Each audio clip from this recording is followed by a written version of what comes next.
So I want to talk about this morning, it's just coming through. I want to talk about embracing your gifts and fulfilling your purpose, your life purpose.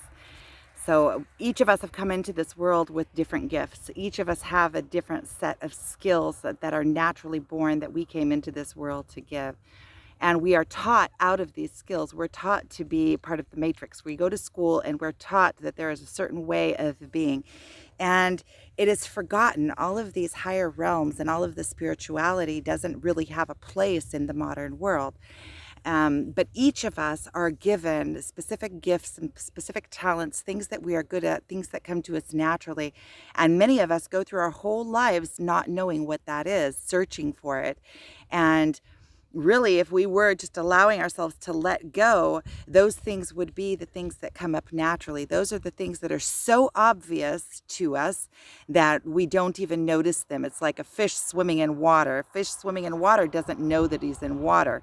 You ask him how the water is, he's like, "What water? What are you talking about?"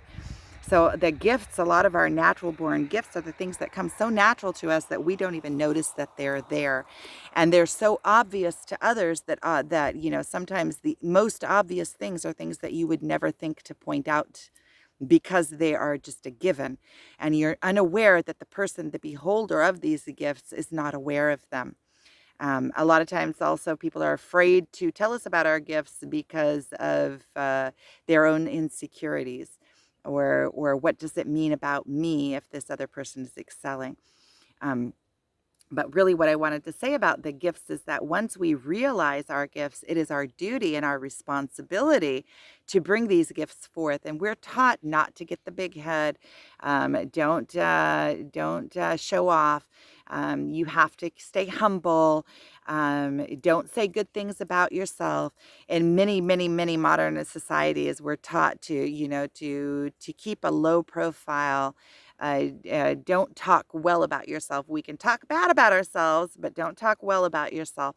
And with discovering these gifts, it's exactly the opposite. Because each of us is given these individual gifts that we are, others can point them out to us, but we are the only ones that really know the true extent of our gifts. We're the only ones that truly understand our talents because it was given to us. Others can perceive it, and others can project light on it and can say, wow, you're so good at that. But we are the ones that really know the depths of our capabilities within our gifts, what exactly our gifts have to give to the world. So for instance, and I'm just going to show an example on myself, that I can openly say that I receive messages for people, that I can see people and I can see what their gifts are. That is my gift to the world. Um, and I have many other gifts too, but that is many other gifts that are within that gift and many other gifts that are separate from that gift. Well, I guess everything is kind of connected to everything and everything reinforces everything. Um, I also have a talent of being able to take very complex ideas from the ethers or receive messages and be able to put them into very simple words so that each person can understand them and get the idea. Um, so that is me saying outwardly what my gifts are and owning them. And the only way that we can use our gifts and come into the full power of ourselves, of our being, is by owning our gifts and understanding our gifts and being able to tell the world what our gifts are. Sometimes we can be the only, sometimes always, we can be the only true witness to our gifts. And I'm not talking about a conceited way of coming in and I'm on top of anybody else. No, we each have our own gifts. We each have what we brought to give to the world. Some people have, some people have gifts that are their purpose is elusive, and some people have very, very obvious, strong gifts. Some people are the only ones that have their gift, and some people, that there's only one in a generation, let's say like a Messiah, which this whole video is inspired by that because of my belief in my twin as the Messiah, and I truly believe it, and I can't explain it, and it's not such a pie in the sky idea. It's more of like a talent of somebody that is able to reflect back to each and every person because of where they're located in their spiritual awakening, and have come into their potential, done the work because of the life, what life has given them and their potential, and has done the work. They can truly reflect back. He can truly reflect back to each person that he meets, like a mirror, all of the places that they are not in their divine light. Each person that is not standing in his divine light. And this is a talent, and it is a gift. And it's and coming from that, seeing that when you have a gift that is a one of a kind gift, you are the only one that can truly know what your gift is and what the capabilities of your gift are, and you're the only one that can really, you can have witnesses, but you also have to be your own witness. And in order to come into your power and to fully, I want to say utilize, but not utilize, it's more like realize your gift into the world, first you have to own it. First you have to realize it with yourself. First you have to be able to, first of all, see it within yourself. Whoa, this is my gift. Be able to call it by name, and then be able to tell the world who you are, truly what you are. So if you have a talent for writing, you need to first own it and understand that you have that talent, and then you need to be able to tell the world, I have this talent, and stand behind it. But first you have to have that knowing within yourself, and you have to realize it within yourself. And being able to tell the world that you have that talent is not conceited, it's not getting the big head, it's being truthful. Just like we are truthful about the things that we are that we still have work to do. You can say, oh, I see myself in this light because I still have this and this and this, the work places that I need to do the work. That's the first part of doing the work, is admitting it.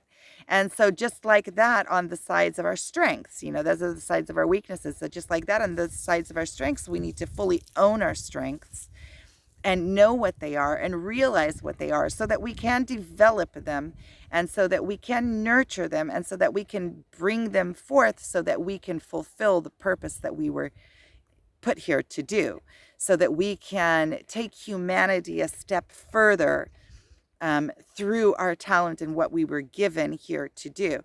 So if we were taught, let's say in a way, if we were raised by shamans, and we were in a tribe, each of us would know our true power of what we had to contribute to the tribe, rather than putting all the kids into this big herd. It's a herd, just like we herd the cows and we use them all for milk. We're herding all the humans and using them for their workforce.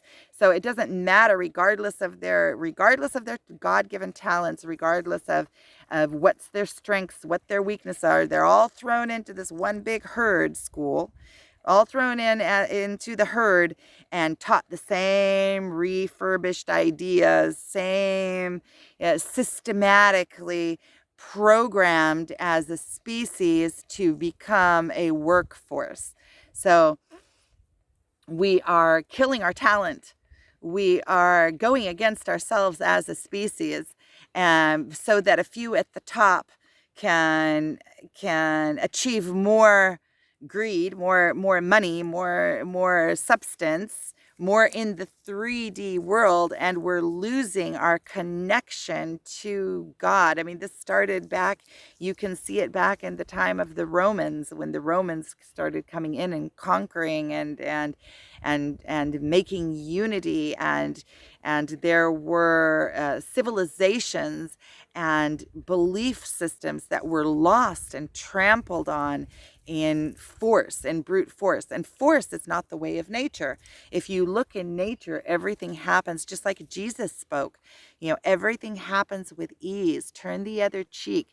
Peace and love, but peace and love, truly peace and love. That's that is, this tree doesn't have to fight for its existence. This tree is nurtured by Mother Nature. It comes up, it gives its fruit. The bees are flying around my head because it's flowering, and it still has remembrance of its fruit that it gave off. And so the seed goes back into the ground with ease and makes new trees, and it makes shade for me to sit and record this video. So everything in nature is harmonious. Everything in nature has purpose and meaning, and nothing has to fight for its existence. Everything naturally moves with each other in harmony.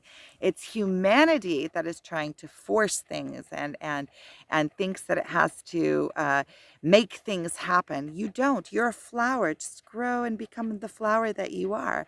So trying to bring it back to where we started, each of us is born with our own God-given talents. And if we allow ourselves to nurture that, and we are nurturing it within ourselves, and we just let go of all of what was force-fed to us throughout the years and throughout our upbringing, we will naturally flow into our natural God-given talents. And then we stand up and we become owners of them, and we tell the world who we are. And in that way, we contribute what we have to come to contribute. Much love.